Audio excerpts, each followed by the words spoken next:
There are two approaches to cold calling. The first is to give a mini TED Talk, essentially explaining your value proposition. That perspective starts from the assumption that the prospect lacks what you think they need. A mini TED Talk sounds like this. So James, we've discovered a breakthrough in automating commissions. The reason for my call is to share this breakthrough with you. Do you have your calendar handy? You're subconsciously saying to the prospect, I have what you need. Let me give it to you. There's a time for explaining, but it's not very effective at the start of a cold call. Why?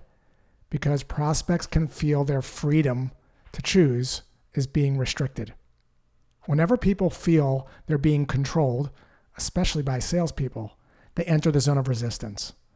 The zone of resistance is a reflex reaction to being told what to do.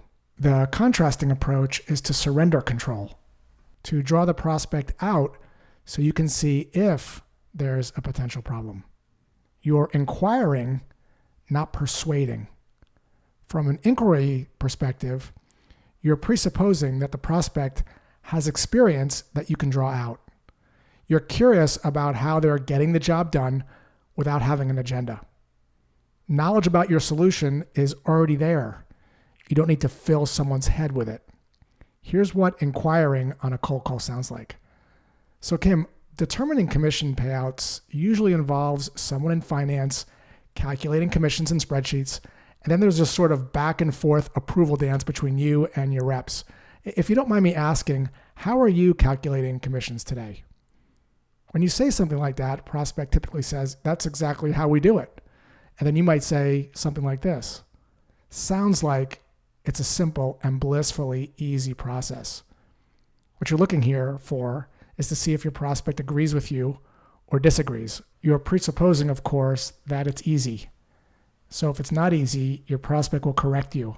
Why is that? Because people love correcting other people, but they don't like being corrected. What you typically hear is, well, it's not that easy. It's actually quite the opposite.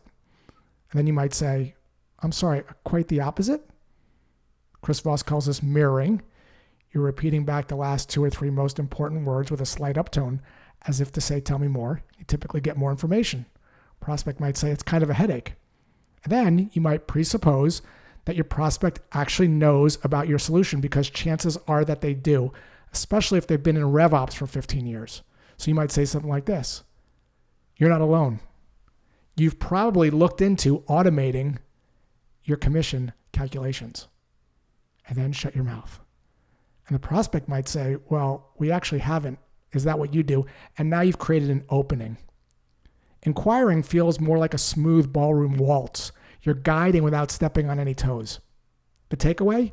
You'll start way more conversations if you come from a place of curiosity and inquiring than you ever will by coming from a place of persuading. The shift?